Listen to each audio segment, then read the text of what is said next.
Welcome inside episode 550 of the Locked On Senators podcast. I'm Ross Levitan on the outskirts of enemy territory in Winnipeg, Manitoba, alongside Brandon Piller up in the Blue Mountains, and it was a wild night one of the NHL playoffs, but it's officially off season for the Ottawa Senators, so we're going to take a peek at what the Sens lineup could look like going into next year.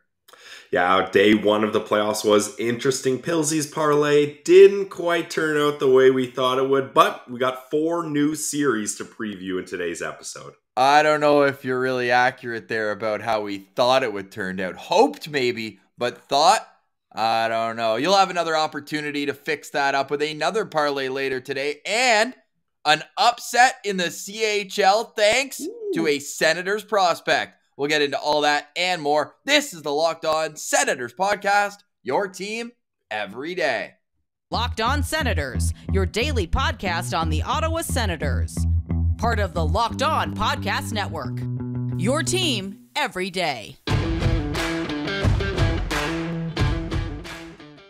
Thank you for making Locked On Senators your first listen on this Tuesday, May 3rd. And Pilsy, this is a stat just out of nowhere. Let's say today in Sens history. On May 2nd, 2002, exactly 20 years ago, the Senators defeated the Toronto Maple Leafs 5-0 in Game 1 of their best of 7. They lost that series. I'm saying it for no particular reason. Yeah, that's just a good random stat, Ross. And Very weird. Personally, I don't know about you, but Game 1s don't hold a lot of weight for me. Like, obviously, you'd love to win Game 1. But if you lose Game 1, it's not like, well, we tried, series is over. Like, so Game 1 is just kind of a formality. Like, someone's got to go up 1-0. It's the reaction to Game 1 that I think is much more important. And holy crap, Tampa Bay better have a reaction. And we're going to have our reaction coming up later in the show there. Zach Ostapchuk, are you kidding me?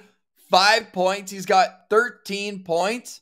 In his last 3 games. Sorry, 12 points. Don't want to add anyone. You don't have to. 12 points in his last 3 games. He's got 16 points in his first round. That's he insane. leads the WHL in scoring. And get this stat.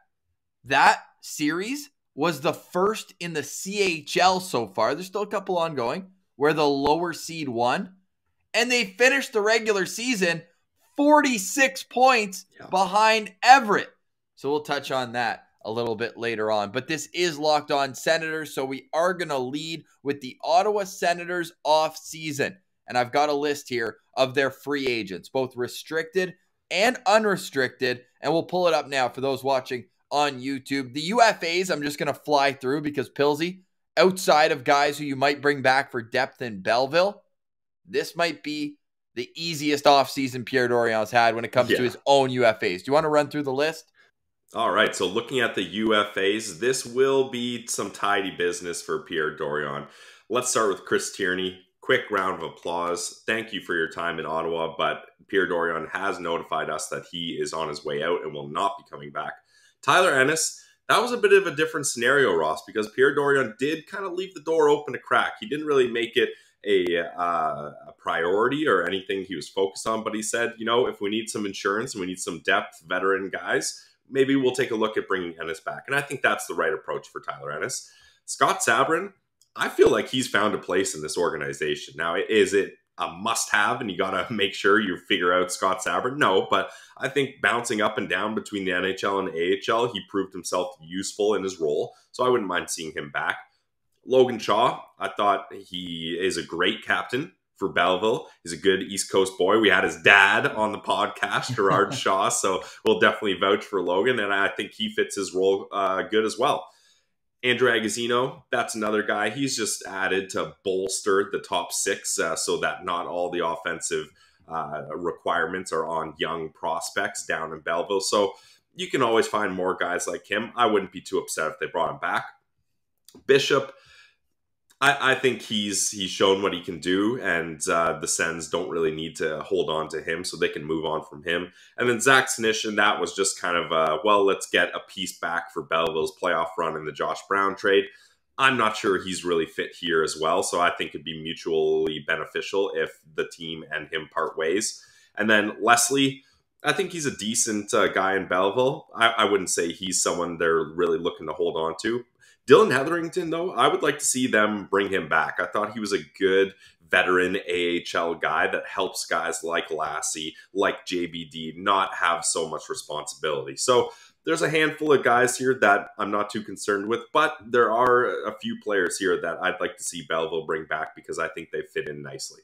He's the Hubert Labrie of this season for Dylan Hetherington. I just don't want to see him play any more NHL games. He got 9 in with Ottawa last year, but we should be at the point now where it's Lassie, where it's JBD, those younger players who are coming into their own and coming into their prime should be getting those minutes versus these AHL depth defensemen. But as you said, I'm probably not really going to change anything there. The longer you can keep your same leadership crew in Belleville, the better. I mean, Agazino had 20 goals down there, so that's certainly a value if he's willing to stay in Belleville. And Logan Shaw, this is the first year where they've had the same captain back-to-back. So if he's willing to come back in that role, I think that would be awesome for him. I know he's got a very young family, so maybe he is tired of moving around. But if he gets an NHL opportunity, how can you blame him from wanting to go there? Now, moving on to the RFAs, we'll spend plenty of time this offseason discussing Josh Norris, although by the sounds of what he wants, and Pierre Dorion likewise, maybe they hammer out a deal sooner rather than later, which would be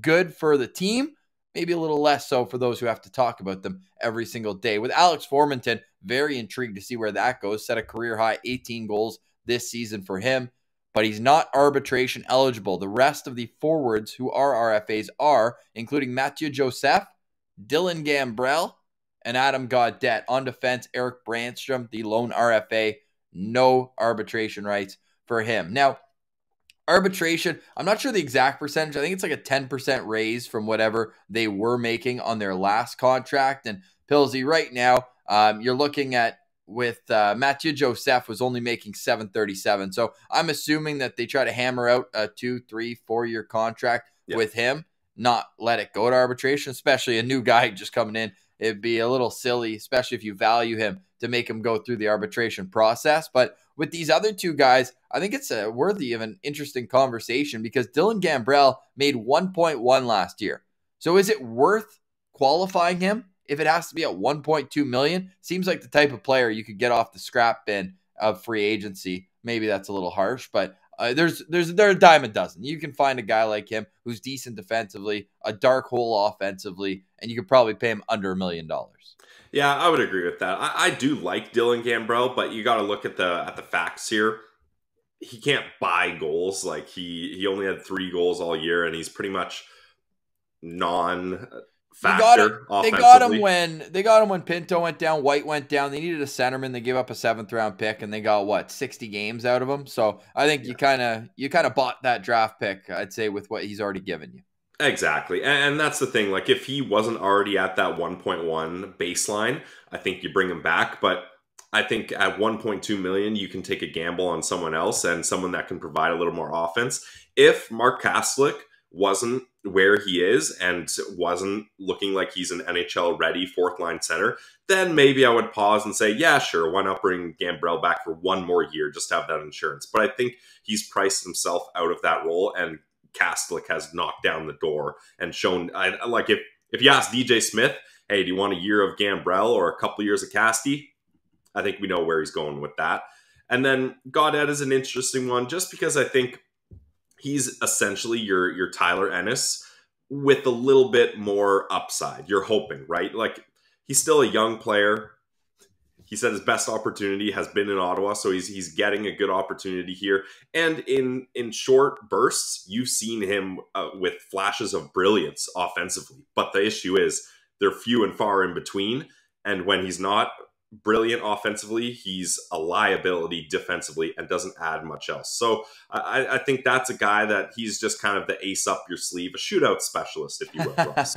But what I would say is DJ Smith, if he could pick, he's going with Gambrell as the defensively reliable, a guy who plays the middle of the ice more effectively, at least, than Adam Gaudette. So I would say if all cost is even, you probably bring back Gambrell over Gaudette, but honestly, pretty interchangeable pieces. We've also got a projected 2022-23 lineup to get into as well. But first, Pilsy, I think you got a word here from our friends at Athletic Greens. Yes, I do. And Ross, this is a product that I'll go off script and say, personally, I do use every day. And they sent me a free sample and I re-upped and got more, because I'm telling you, taking one scoop of AG1, Athletic Greens' #1 product, there's so many vitamins, over 75 vitamins, minerals, and things your body needs. One scoop a day and you're starting your day off with success. I've noticed I felt better in the morning. My gut health has been better. I've had better energy throughout the day. And you can too with AG1 from Athletic Greens. So what is it? Maybe you're asking. One delicious scoop of Athletic Greens. And like I mentioned, you're getting 75 high quality vitamins, minerals, whole food source superfoods, probiotics, and more. So you can start the day off right. The price is, it costs you less than $3 a day. So think of it as an investment. You're investing in your health. Instead of going to Starbucks or getting your coffee for more than $3 probably, why not do something healthy you can do right at your home? And it's going to have massive benefits. You're investing in an all-in-one nutritional insurance. I like the way they put that. There's so many good reviews for Athletic Greens. I'm one of them. They have over 7,000 five-star reviews. They're recommended by professional athletes, and they're trusted by leading health experts. So you know that this is a good product. Athletic Greens is also a climate neutral certified company. So not only are they healthy for you, they're trying to do good things for the earth.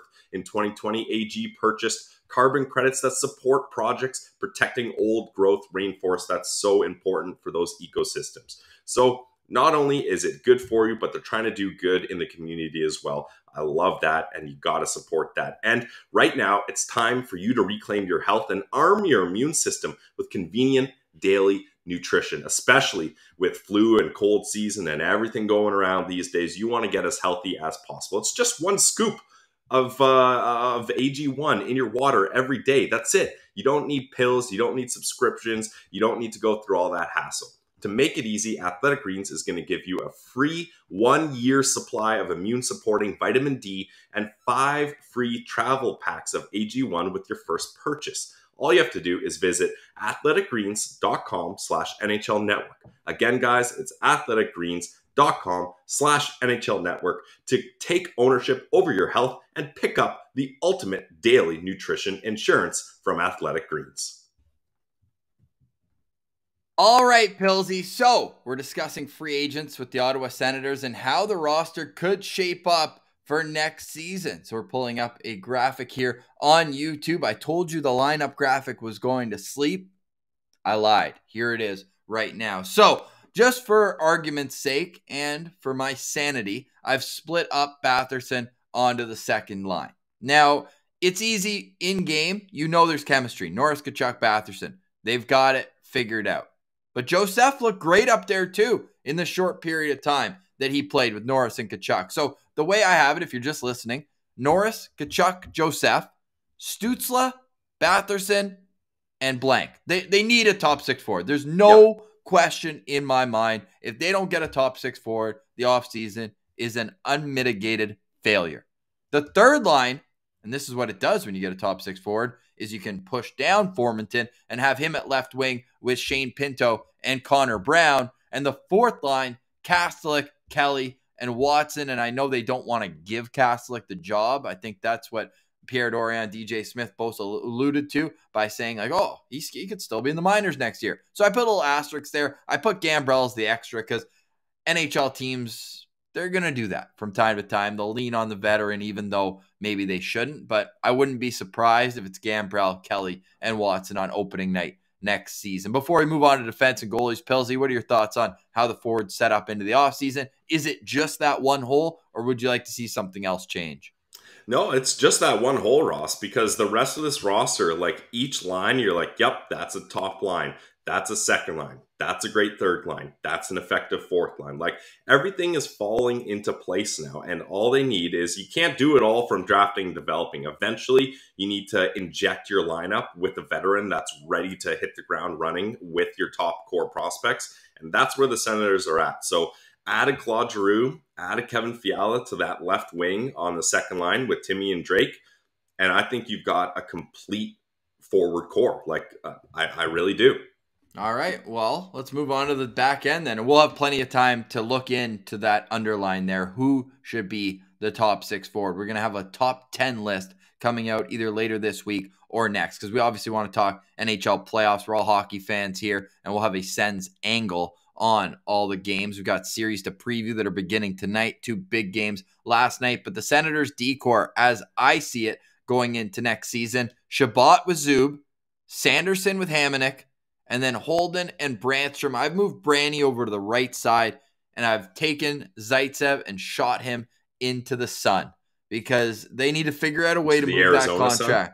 Yeah, hopefully. I mean, somebody has to take him, right? You can't just be like, okay, you're gone. He's under contract, and I don't think they're going to buy that deal out because we've also, well, we didn't even allude to it, but Colin White I've got here as another guy who's going to get bought out just with the 1/3. It's hard not to. I do like what he brings, but I like what he brings at like $1 to $2 million, not 4.75, where it's unfortunate. At a third of his contract, essentially, right? Yeah, it's really unfortunate, but it's the way it goes. It's the way it goes. And Del Zotto, I think that there's too much that's happened there. He's refused to go to Belleville, which I don't blame him for at all. Yeah. Especially at this point in his career. He doesn't owe them anything from that standpoint.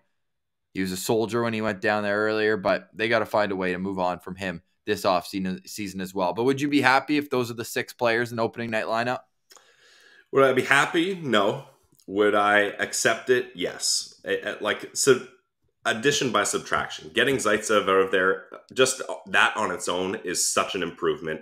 But I really think in an ideal world, Holden is your number 7 defenseman. Not a knock on him. I think he can handle third pair minutes. I think that's fine. But I think he would be best as an extra guy and bump Hamonic down to be a third pair defenseman and really find one more top guy to help Sanderson's first year as a rookie have a seamless transition. Now, you could use Zub in that role, but now you're asking Hamonic to be a top pair defenseman, which I think is putting him outside of his role. So I think the top 6 forward is certainly the priority, but if this team was serious about making a playoff push, adding another defenseman would be right there on my list as well. Okay, yeah, and fair enough. And that just gives you more depth as well. I know the jury's kind of out on Erik Brannstrom right now, what kind of player he's going to be. I know Holden struggled once he was paired with Nikita Zaitsev. Bit of a shocker right there. But there is some bright spots on the back end. I mean, just seeing Chabot, Sanderson next to each other, Zub's up there. I think and not to put too much pressure on Jake Sanderson, but I think you have the makings of 3 of a good top 4 right now. So there is some positivity. Now, the last thing I want to ask you about the Ottawa Senators roster, like, can they realistically carry 3 goalies to start next season? Ross, this a lot of teams have tried to do 3 goalies, and a lot of teams convince themselves that their situation with 3 goalies can work. Meanwhile, every team that has tried 3 goalies, it hasn't worked, but everyone convinces themselves maybe it can work for us. And I don't think it can work for the Ottawa Senators, because if they go to 3 goalies, once again, Philip Gustafsson is getting the short end of the stick here undeservedly, and they're just stifling his development once again. What I would do is have Forsberg as your 1A, Murray as your 1B, and if and when Murray's health issues become a problem, you need to find a guy that you're not worried about their development at this point, and you can float up and down, whether that's a veteran guy or you're comfortable giving Mad Sogard a couple games here and there and then bringing him back down to Belleville. But Matt Murray really clouds the water here. Like there's not a clear situation with what's going on, and if they do decide to definitively go with 3 goalies, it can only end in disaster eventually. Like eventually it doesn't work. Like even on a day-to-day schedule in practice, it doesn't work. Like, so it's going to be interesting to see what happens here. Well, most interesting is Matt Murray's now had 3 concussions this season and 4 in his career at least documented. So I think that it's going to be very intriguing to see what plays out with him and his health. We're obviously hoping for the best and want him to get back to the form that he showed in the middle of this season when he was unbeatable at times. He was unreal during that stretch through, I believe, late January, early February. It was really awesome to see the bounce back. And then, of course, the old injury bug had to bite again in the form of Nikita Zaitsev crashing into him. So goaltending is going to be a focus this offseason, as will be the Alex Formington contract, the Erik Brannstrom contract, any sort of trade for a top 6 forward. We'll also take a peek at the free agent market, but as I was listening to Wham the other day, and Mark Mathot was saying, people are like, oh, just offer Philip Forsberg a whole lot of money, just as an example. You think he's leaving a tax-free state, playing in front of a crowd like he is, playing on a contender to come play in Ottawa? It's just not going to happen. It's unfortunate, but it's just not going to happen. It's just the way it is. But there is still that little glimmer of hope with Claude Giroux in free agency. But if you're looking at the free agent market, you're like, oh, Evgeny Malkin's a free agent. Just a random example.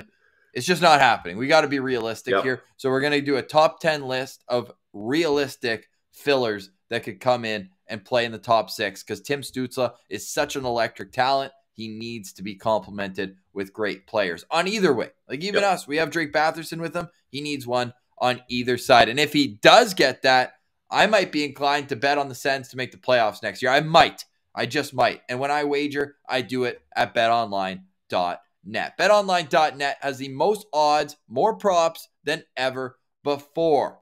You can also bet on really fun things, like where the next fired coach is going to land. We always see that right after the first round of the playoffs. A team with high expectations, they fire their coach, bang, you know where they're going to go next. BetOnline remains the best spot for all your sports scores, podcasts, and news this season. And it's not only fun props, it's all props at betonline.net. It's your source for hockey, boxing, UFC odds, right down to anything you can dream of. Head to the website today or use your mobile device to learn more about the trends and action. It's betonline.net, where the game starts. All right, Pillsy. So finally, to wrap up on the Ottawa Senators, we've got what we believe the lineup to be. Well, how about who's pushing for spots next? And that, I have a list here of Ridley Gregg, who will have to serve a 1-game suspension if and when he does make it to the NHL. Then for wingers, I've got 3 young guys, and that's why, again, you need to add another veteran so these guys aren't put in situations that are unfair to their development as well. We've got Victor Lodeen, who showed well in that 1 game, had the best opportunity PP2's seen in the last month and a half with that one-timer. But Igor Sokolov, Cole Reinhardt showed well. Unfortunately, took that penalty late to cost them, but Igor, I think he'll take another step this year. I'm stoked to watch him in Belleville for the playoffs. And then on the back end, to me, Lassie's separated from JBD is the next guy up. I feel like you're probably more of the mind that training camp will tell you about Lassie or JBD. Yeah, I would say right now I've got Lassie ahead of him, just for standard reasons. Age, he's got more experience. He's shown he's a little bit more well-rounded offensively and defensively, size, all these kinds of things that just naturally you're going to have an edge. So, yeah, I would put Lassie in that position because JBD could really use another year in Belleville. So I think that would be beneficial. Yeah, I think so as well. And when these guys are ready, they'll come up ready. And when you mentioned Belleville, their play-in, I should say, begins Wednesday, May 4th. So follow along at Sens Central. We'll bring you up to the minute stats, news, analysis on that one. No postcast after game 1, but maybe on the weekend. We'll get back to you on that depending how the series goes. And hopefully next week we're talking about them making it to the next round and maybe chatting to another player or member of the media down there. Exciting times for Belleville. Troy Mann mentioning that countless teams, including his Hershey Bears back in the day, they set the table for the NHL team to win as well, with Washington ultimately winning a few years ago with players that were developed by Troy Mann. So we'll get into all that. Plenty of time this offseason, but it is Stanley Cup playoff time. Best time of year, round 1. It's nonstop action. Pillsy, what were your initial thoughts on last night's performances? My initial thoughts were I shouldn't have been so definitive on the Leafs losing because that guaranteed them a big win. As you guys know, I'm a massive mush. So I got to tone things down a little. I was a little fired up. It was a Monday. Playoffs were starting. I was venting my frustrations and hate for the Leafs. So I've got it all out of my system. But Ross, this is actually kind of a great scenario because the Leafs now, they feel like they're on top. They feel like they've got it all under control. And Tampa Bay is going to respond from a game like that. Like a back-to-back Cup champ team doesn't just flop after a 5-0 loss. So that's going to be interesting. But I will say this Leafs atmosphere really changes things. Like, that wasn't the guys in suits. That was actual fans that were rowdy. They were fired up. And the Leafs take a dumb game misconduct penalty right off the bat. They're down a man, 5-minute power play to one of the best teams in the league.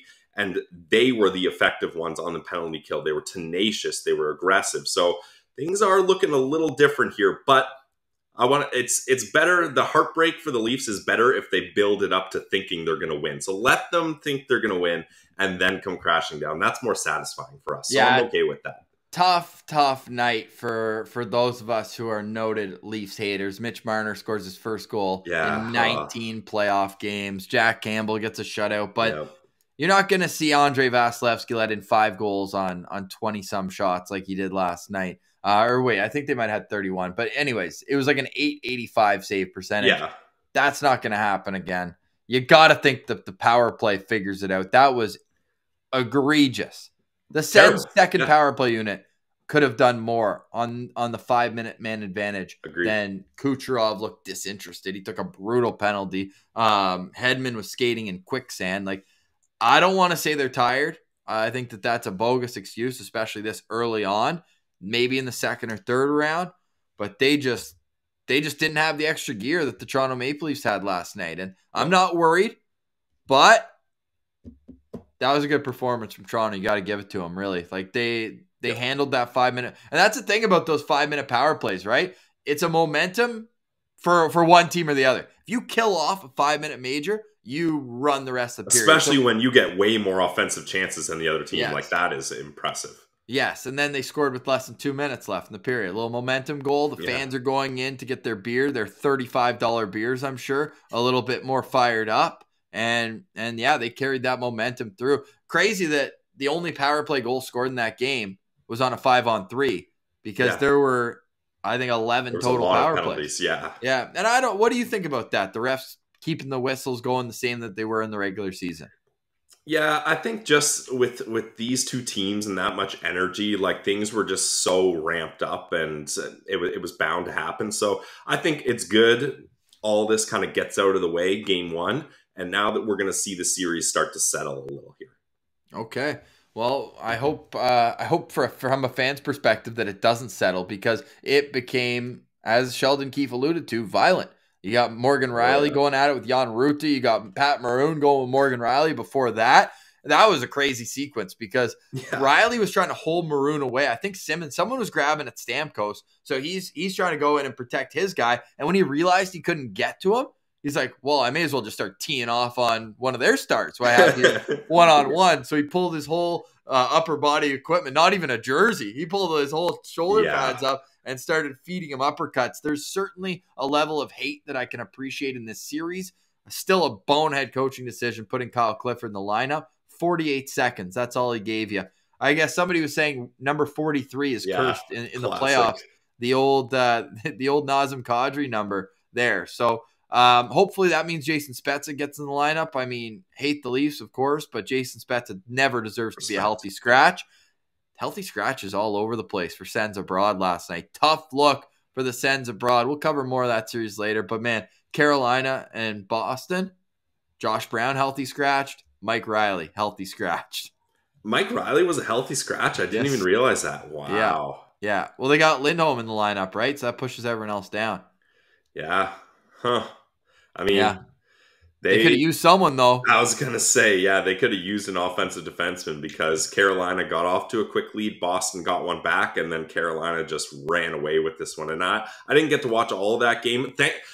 But nod to the schedule makers. Thank God they finally figured out to disperse the games half an hour so that we can watch all the games. So we're not just stuck watching one game and then it's intermission for all the games and that kind of thing. So that I did like. Right. Yeah. No, 100%. I agree with that. And the score was probably a little less indicative of how the game went, right? Like, it was 3-1 until 3 minutes left in the game.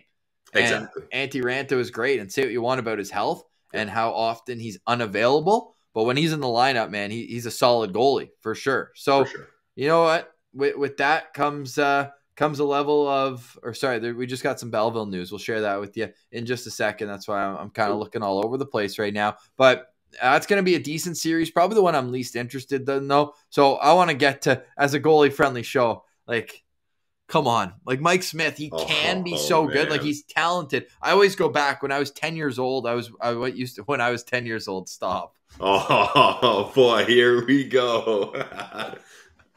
I used to go to a goalie camp in Toronto called John Elkins, and at lunch, he had a few NHL guys. Andrew Raycroft was one of them back when he was actually stopping pucks. Belleville native. Mike Smith was another one, Kingston native, so both from the same neck of the woods there. But Mike Smith's warm-up, he used to line up 10 pucks along the goal line and try to hit the crossbar on the net at the other end of the ice. He's unbelievable at playing the puck. His first ever pro game in the East Coast League, he had a shutout and scored a goal.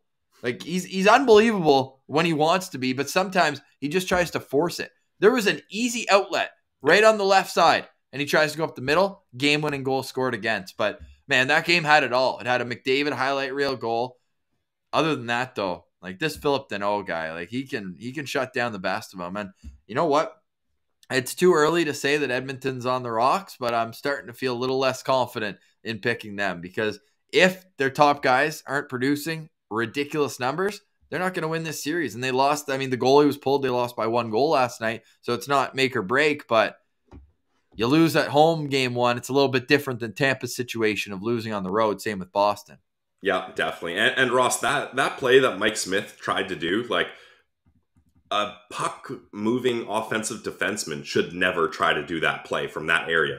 Behind the net, right up the middle, like, even best case scenario, even if you think you got the perfect opportunity, you should just cancel that from your decision making. Like, that should never be a decision that you make. And he paid the price for it, because that's what everyone's talking about. That was the TSN turning point of that game. And it's tough, but I think the Oilers are going to outlast them. I think eventually they're going to find ways to break through, and all they need to do is get some better goaltending, better decision-making from Mike Smith. Mike Smith, we talked about him turning the switch in the playoffs. That is not the case, Ross. He has lost his last, 6. His last 6 as an Oiler, and the numbers are very bad. I think it even goes further. It goes further, but as an Oiler, yeah, it's been bad. So he needs to figure it out, because that team is too powerful offensively to have their, we're not talking about injury concerns here. Like, no.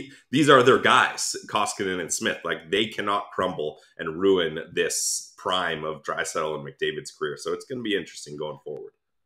The other series was as advertised, St. Louis, Minnesota. Those teams absolutely hate each other. St. Louis gets a 4-0 win, and that was a little disappointing. Night 1, you want to see, like, at least more than one close game. 2 shutouts? Yeah, weird. 2 shutouts, and one where Taylor Hall scored the only goal for Boston. Yep. Yeah, and this is what I was saying about St. Louis. Like, sure, they don't have that epic star power that Kirill Kaprizov brings, but any of their guys can pop off. Like, how many people had David Perron getting a hattie in game 1? Like, they just have, I think the stat is they had 9 20-goal scores. 9. Like, I believe that's crazy. We were going crazy. Ottawa had 3. Yeah. So think of the depth. Like, anyone that's wild to think of. Anyone in any scoring opportunity can put the puck in the net. They don't need to rely on one guy. If one guy's not going, next guy's up. So that's why I think people are discounting St. Louis. And Ville Husso, man, he's here to play, and he looked really good last night. Yep. If you don't start game 1, just shut up or just be quiet. I think I'm playing off an old Jordan Binnington gross tweet. He's got some brutal tweets in the bank. Bad guy, complete brickhead. Good to see Ville Husso doing well there, though. And tough start for my bandwagon with the Minnesota Wild. I'm also on the New York Rangers. They're playing Pittsburgh tonight. How are you handicapping that series? Yeah, let's get into that. We got to do this quick because we do have some solid Belleville news to get to, and we got to still touch on Ostapchuk.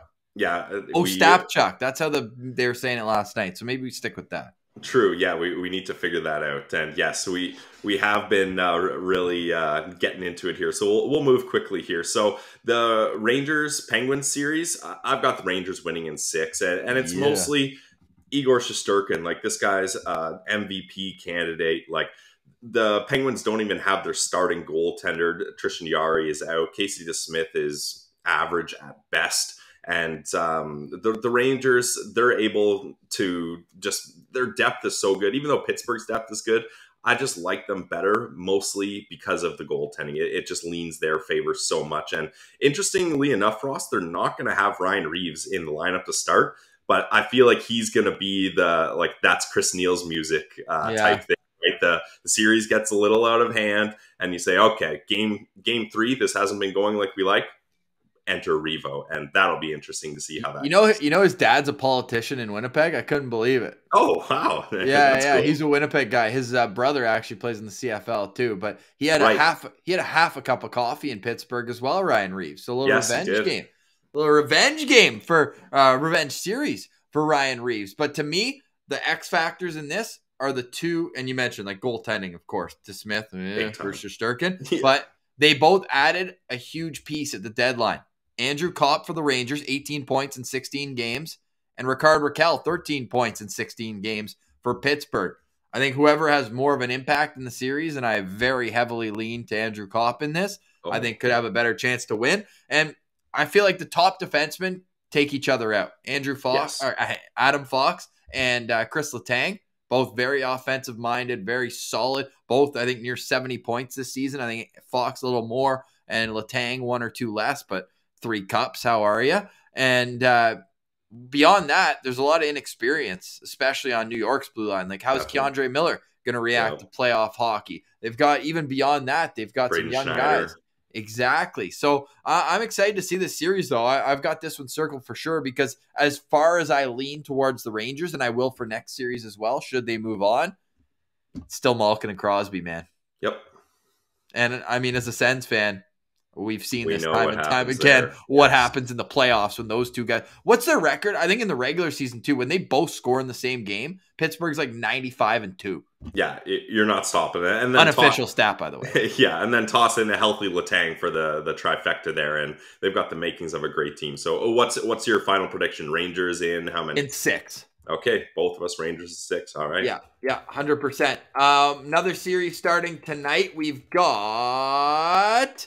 Let's go with Florida, Washington next, because everyone's putting on their Giroux. And by the way, as of January 20th, because I knew that I had this stat, somebody told me, as of January 20th, the Penguins, when Crosby and Malkin both score in the same game, 90-9-3. That's ridiculous. That's absolutely insane. Wow. Holy. Absolutely insane. Twitter's wild that I can just like search my name, Crosby and Malkin, and it comes up right away. That being said, everyone wants the Cats in this series. People are writing in Anthony Duclair. Duke, everyone's cheering for him. Yep. Everyone's cheering for Giroux to get that cup. This is going to be a very fast series.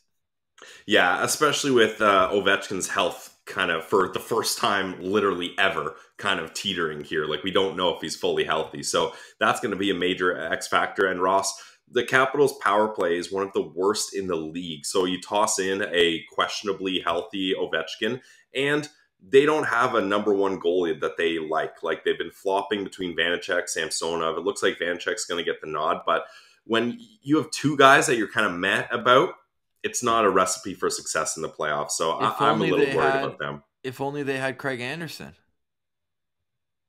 Yeah, that would be. Hey, he looked good for them last year, man. He really did. In the few games that he played in Washington, he was a revelation, and he looked great in Buffalo this season. But what's your prediction? I put Florida in 6 in my official bracket. Give them to me in 5. And also, breaking news: Aaron Ekblad is back tonight from injury. Like, wow. Talk about adding an extra piece for Florida. That's massive. I got Panthers in 5, especially with Ekblad back. Yep. Yeah, 100%. And that would set up, if both of our predictions come right, Florida, Tampa next round. You kidding me? Get your popcorn ready for that one. 2 more series starting tonight. This one, I think we can spend as little time on as possible. Colorado is going to sweep Nashville because David Riddick is starting in goal for Nashville. If they had Saros, I'd probably give them a game or 2. Yeah. But Colorado's a wagon. Yeah, and when I made my predictions, I did not realize that Saros was out, so I did Avalanche in 6. I thought Saros would steal 1 or 2 games to them, especially the Nashville Predators that core has finally figured themselves out, but you're not going to have a chance with David Riddick here. So yeah, I would probably say Avalanche in 4, 5 maybe. And then I've got Calgary in 5 games as well. I think that they are almost on the level of Colorado in terms of depth, in terms of skill. They're unbelievably coached. They're all buying in, and they've got monsters on the back end. Like Zadorov and Goody in the playoffs. Like, I don't know if the refs are going to keep calling all the other series as they did the Toronto-Tampa series. I know the other games are a lot less penalties. Over 110 penalty minutes in the Toronto-Tampa game. Wow. But out west, that's big boy hockey, and I think that we're on track to get a Battle of Alberta. I think I'm trying to do it professionally. We're a professional podcast, but I would also love to see the Battle of Florida, and I would love to see the Battle of Alberta. So I'm cheering for that. Yep, hell yeah, I'm with you on that. And yeah, Calgary, like that top line, all they have to do is shut down the Stars' top line, which I think they're built to do. And Mathieu Tkachuk, we know the Tkachuks are built for playoffs. Like, no one is going to have a better time in postseason hockey than any Tkachuk would. So I just think, and then toss in Markstrom there when you're looking Markstrom or Ottinger. Probably going to lean Markstrom there. So, yes, definitely. I'm going Calgary in 5 as well. All right. Shall we wait for your Pilsies parlay of the day? I think we should, because I've been itching to get to this. As per the AHL's official website, not only has Ridley Gregg, but Tyler Boucher has been assigned to the Belleville Sens. Interesting. So, we did hear that Pierre Dorion said that there's some personal things going on in Boucher's family that will keep him from playing in Belleville. So maybe he won't play, but he's going to be there like we talked about, and he's going to be in the mix. So that's good. And obviously we're not going to speculate on what those personal issues are. So who knows if they're no longer issues that keep him from playing on Wednesday or for weeks, right? So I don't think we need to get too far into that. I think the real exciting thing here is Ridley Gregg is probably going to be thrown into the mix because Troy Mann had a glowing review for him in his first stint in Belleville. And that was a long time ago, really. Like, that's over a year ago now. And he's only improved. And I think he's a guy that also will thrive in a playoff hockey position. So I'd like to see him get fourth line minutes in the playoffs here, because it's a lot to ask a guy going from junior to playoff professional hockey. 100%. Speaking of junior hockey, Zach Ostapchuk, are you kidding me? This guy gets 6 points in game 4 to pull ahead in a series where they were 46 points behind the team that they were playing. Then he gets a point in game 5. Then he gets 5 points in game 6. He now leads the WHL in scoring. Some experts didn't even have him in the top 170 of their draft. He goes, 36, 37? Somewhere He's in that there, late 30s.